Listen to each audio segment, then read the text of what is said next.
The terrible cost of digital gaming. Is Microsoft's new Xbox really that bad? Welcome to today's video where we dive into a hot topic in the gaming community. The true cost of digital gaming and whether Microsoft's new Xbox is the worst deal ever. With the rapid advancement of technology and the shift from physical to digital gaming, many have questioned the true value we're getting. In this video, we'll break down the different aspects of it that impact the user's gaming experience. Let's get started. Microsoft's new Xbox, detailed overview and review. When it comes to the world of console gaming, Microsoft's new Xbox stands out with its cutting-edge tech features that promise to deliver a great experience to gamers. Dubbed the Xbox Series 10, the console has cemented its place among the best gaming devices available today. This has created a lot of controversy, especially since you can save $50 by switching to an all-digital gaming experience. However, the question is whether giving up physical games is really worth it. While $50 may seem like an attractive savings, conventional wisdom holds that physical games are often cheaper than digital games, especially when looking at the total cost over the long term. So how many games would you need to buy to make up for that $50 savings? The new Xbox has a modern and attractive design, with 4K gaming capabilities, promising sharp and vivid images, combined with fast loading speeds. Long minutes of waiting before starting your adventure will be significantly reduced. Improved graphics help players experience a realistic 3D space, from the smallest details on the character's outfit to the vast landscape of the game. With the massive shift to digital gaming, consumers are faced with starting prices of around $59.99 for a new game. However, this is just the base price. Players often have to pay extra for downloadable content, DLC, and microtransactions, which increases the true cost of owning a game significantly more than expected. For this comparison, we looked at 67 best-selling titles on PlayStation 5, excluding games without a physical release. Cross-platform licensing on Xbox is more complicated, so the data focuses primarily on PlayStation 5. We've gathered pricing information for both digital and physical versions.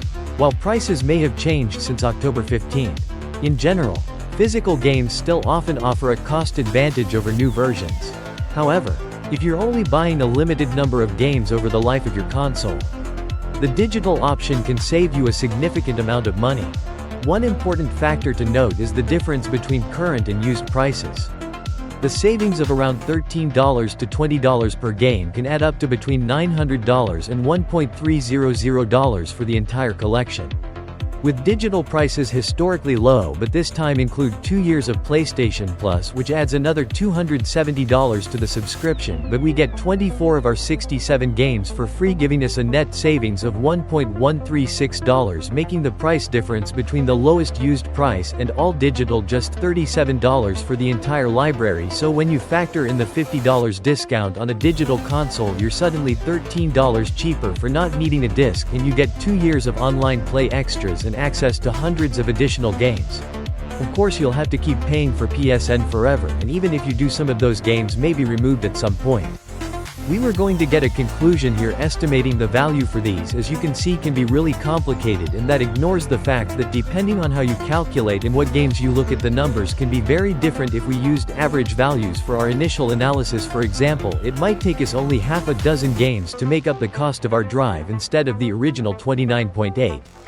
Limitations. While digital games on the new Xbox Series 10 offer many benefits, there are still some important limitations that you should be aware of.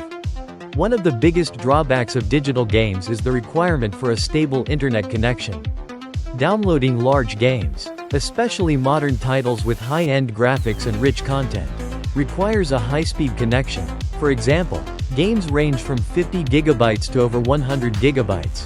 If you live in an area with slow or unstable internet speeds, the download process can become lengthy and annoying.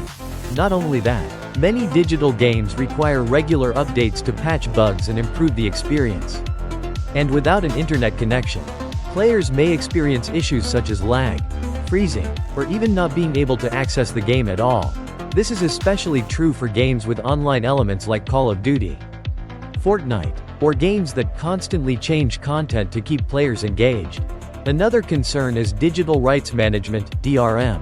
DRM is designed to protect copyrights and prevent unauthorized copying. But it also imposes some restrictions on users.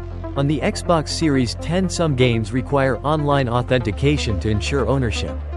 Which means that if you don't have internet access or if the publisher's servers go down, you won't be able to access your purchased games.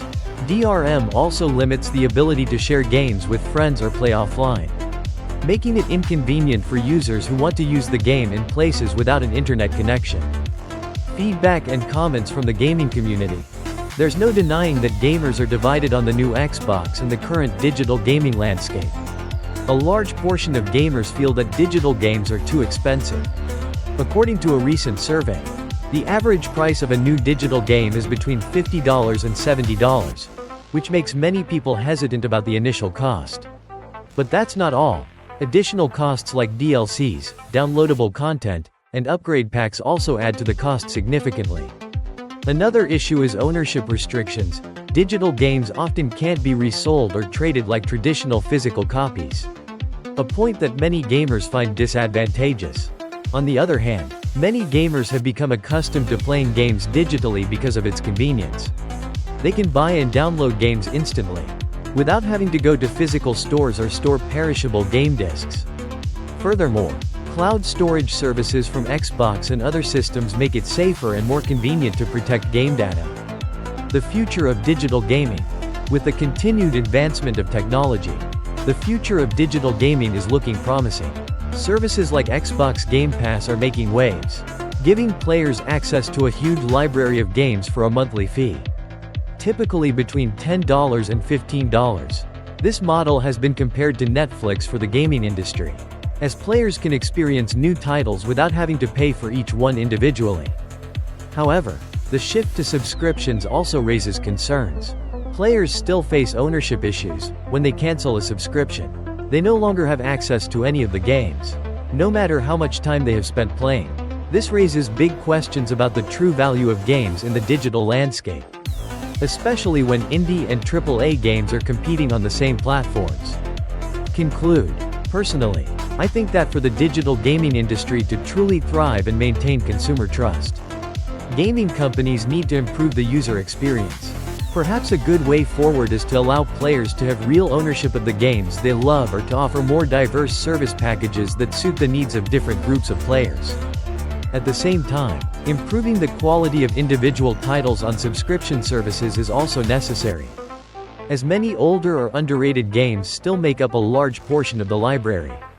If game developers and platforms can improve these aspects, the future of digital gaming will certainly be more exciting and expansive. In short, the shift to digital gaming is not just a new trend, but also brings many challenges and opportunities. Microsoft's new Xbox may be a good product, but the real cost of digital gaming needs to be carefully considered. Is this the worst deal in the gaming industry? This depends on each user's perspective and experience. Share your opinion below this video. Don't forget to follow. Hit the bell to not miss any of our videos. Thanks and see you again.